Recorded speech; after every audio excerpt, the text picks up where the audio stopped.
এই ছবিটা দেখছেন, ভালো করে দেখুন। এটা কেবল একটা সাধারণ ছবি নয়, এটা বাংলাদেশের রাজনীতির আগামী দিনের ভবিষ্যৎ। এটা একটা নীরব বিপ্লবের পূর্বাভাস। এটা কোটি তৌহিদি জনতার হৃদয়ে জমে থাকা দাবানল জ্বলে ওঠার সিগন্যাল। একটি ফ্রেম, দুজন মানুষ, আর পেছনে জামায়াতে ইসলামীর লোগো, ব্যাস এটুকুই যথেষ্ট ছিল গোটা দেশের রাজনৈতিক সমীকরণ উল্টে দেওয়ার জন্য। এতদিন যারা ভাবছিলেন মাঠ ফাঁকা, গোল তো কেবল ওরাই দেবে, তাদের কপালে এখন চিন্তার ভাঁজ। ডাক্তার শফিকুর রহমানের সাথে মিজানুর রহমান আজহারীর এই সাক্ষাৎ কোনো সাধারণ চায়ের আড্ডা নয়, এটা এক মহাপরিকল্পনার অংশ। আজহারী কি তবে রাজনীতির মাঠে নামছেন? তিনি কি আল্লামা দেলওয়ার হোসেন সাঈদীর শূন্যস্থান পূরণ করতে চলেছেন? কেন বিএনপি আজ এত আতঙ্কিত? পর্দার আড়ালে আসলে কি খেলা চলছে? আজকের এই ভিডিওতে আমরা সেই গোপন রহস্যগুলোর জট খুলব, যা শুনলে আপনার গায়ের লোম দাঁড়িয়ে যাবে। দৃশ্যপটটা একটু পেছনে নিয়ে যায়। সপ্তাহখানেক আগের কথা মনে আছে? মিজানুর রহমান আজহারী হঠাৎ ঘোষণা দিলেন তিনি আপাতত আর কোনো মাহফিল করবেন না। কারণ হিসেবে দেখালেন নির্বাচন আর নিরাপত্তার অজুহাত। কিন্তু আমরা কি আসলে বোকা? আমরা কি বুঝিনি এর পেছনে অন্য কোনো কারণ আছে? তখন অনেকেই বলেছিল আজহারী ভয় পেয়েছেন, কেউ বলেছিল বিএনপি জামায়াতের চাপে তিনি পিছু হটেছেন। কিন্তু আসল সত্যটা ছিল সম্পূর্ণ ভিন্ন। বাঘ যখন শিকার করার প্রস্তুতি নেয়, তখন সে 2 পা পিছিয়ে আসে। আজহারী হুজুরও ঠিক তাই করেছিলেন। তিনি পিছু হটেননি, তিনি প্রস্তুতি নিচ্ছিলেন এক বিশাল লম্ফ দেওয়ার জন্য। আর সেই প্রস্তুতি চূড়ান্ত রূপই হল আমিরে জামায়াতের সাথে এই প্রকাশ্য সাক্ষাৎ। অনেকে প্রশ্ন তুলছেন, এই ছবিটা কি কোনো ড্রয়িং রুমে তোলা যেত না? জামায়াতের লোগোটা কি আড়াল করা যেত না? অবশ্যই যেত, কিন্তু সেটা করা হয়নি। বরং ইচ্ছাকৃতভাবে, অত্যন্ত সুকৌশলে ওই লোগো সহ ছবিটা পাবলিক করা হয়েছে।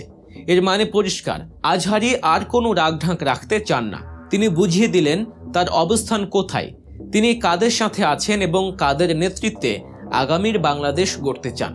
এই একটা ছবি দেশের জনতার মনে যে আশার সঞ্চার করেছে তা ভাষায় প্রকাশ করার মতো নয়। গল্প নিউজের সাথেই থাকুন। ইতিহাস কিন্তু কথা বলে, আর ইতিহাস বারবার ফিরে আসে। আজ যা ঘটছে ঠিক একই ঘটনা ঘটেছিল 1991 সালে। তখন বাংলাদেশের আকাশে বাতাসে একটাই নাম, আল্লামা দেলওয়ার হোসেন সাঈদী। তার জনপ্রিয়তা তখন তুঙ্গে। জামায়াতের তৎকালীন আমির তাকে ডেকে বললেন, আপনাকে একটা বড় দায়িত্ব নিতে হবে। সাঈদী সাহেব অবাক হয়ে বললেন, কি দায়িত্ব?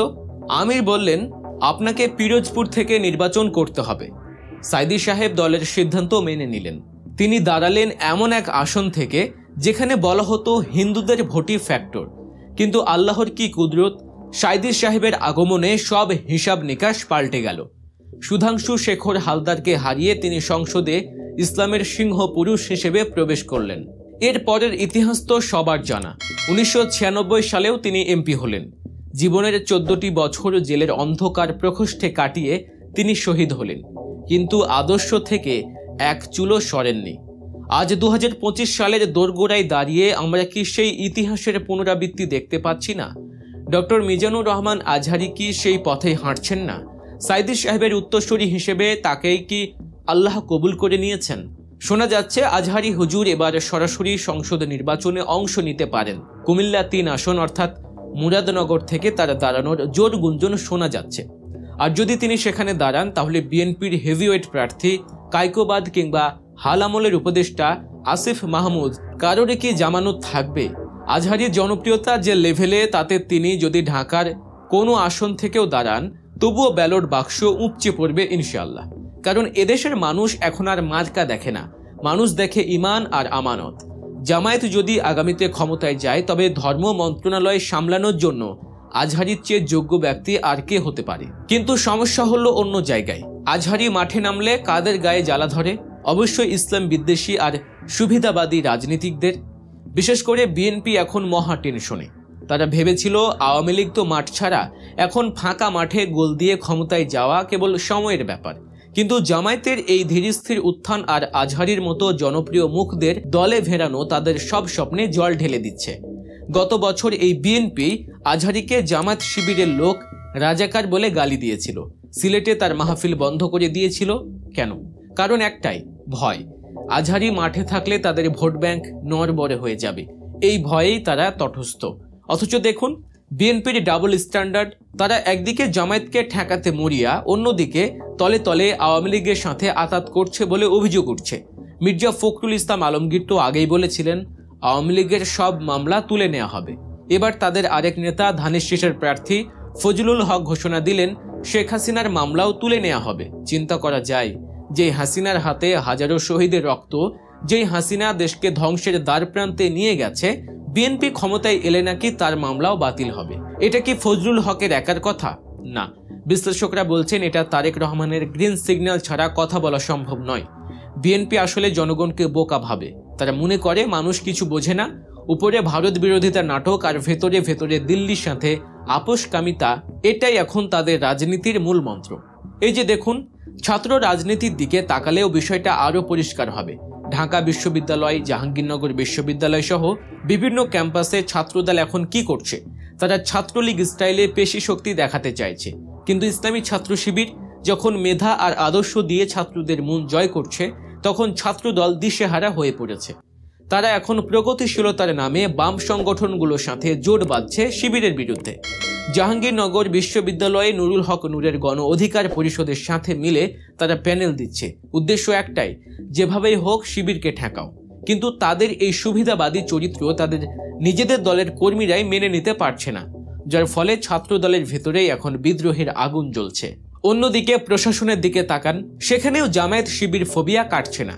তবে আশার কথা হলো প্রশাসনের ভেতরেও অনেক দেশপ্রেমিক অফিসার আছেন যারা সত্য বলতে ভয় পান না। আগামী নির্বাচনে যদি সত্যি বিএনপি, আওয়ামী লীগ আর প্রশাসনে এক হয়ে জামায়াতকে ঠেকাতে চায়, তবে তা হবে বুমেরাং। কারণ 2025 সালের মাটি 1991 বা 2008-এর মাটি নয়। এই মাটি এখন অনেক বেশি উর্বর, অনেক বেশি সচেতন। জামায়াতের দাঁড়িপাল্লা জোয়ার এখন চারদিকে। মানুষ এখন আর সন্ত্রাস চায় না, মানুষ চায় শান্তি, মানুষ চায় ইনসাফ। আর সেই ইনসাফ কায়েমের জন্যই ডক্টর মিজানুর রহমান আজহারির মতো স্কলারদের এখন রাজনীতির মাঠে নামাটা সময়ের দাবি। আজহারি সাহেব যদি সত্যি কুমিল্লা 3 আসন থেকে দাঁড়ান, তবে কায়কোবাদ সাহেবকে হয়তো অন্য আসন খুঁজতে হবে। কারণ নিজের এলাকায় আজহারির যে গ্রহণযোগ্যতা তা আকাশচুম্বী। আর শুধু নিজের আসন কেন, আজহারি যদি জামায়াতের হয়ে সারা দেশে ক্যাম্পেইন করেন, তবে 300 আসনেই তার প্রভাব পড়বে। তরুণরা আজহারিকে আইকন মানে, তার এক ইশারাতে লক্ষ লক্ষ তরুণ জীবন দিতে প্রস্তুত। এই শক্তিটাকে যদি সঠিকভাবে কাজে লাগানো যায়, তবে আগামীতে বাংলাদেশে ইসলামের বিজয় পতাকা উড্ডীন হবেই ইনশাল্লাহ। কেউ কেউ বলছেন আজহারি নিরপেক্ষ থাকা উচিত, নোংরা রাজনীতিতে তার জড়ানো ঠিক হবে না। কিন্তু তাদের প্রতি সম্মান রেখেই বলছি, নিরপেক্ষতার নাম করে বালুতে মুখ গুজে থাকার সময় এখন আর নেই। দেশ যখন ক্রান্তিকালে, ইসলাম যখন ষড়যন্ত্রের শিকার, তখন হক্কানি আলেমদের ঘরে বসে থাকা সাজে না। সাইদি সাহেব যদি ঝুঁকি না নিতেন, তবে সংসদে ইসলামের কথা কে বলতো? আজহারি সাহেবকেও সেই ঝুঁকি নিতে হবে। দেশের স্বার্থে, ইসলামের স্বার্থে তাকে প্রকাশ্যেই দাঁড়িপাল্লার হয়ে মাঠে নামতে হবে। বিএনপি বা অন্যরা কি বলল তাতে কিচ্ছু আসে যায় না। বিএনপি তো জামায়াত শিবির আতঙ্কে ভুগছে।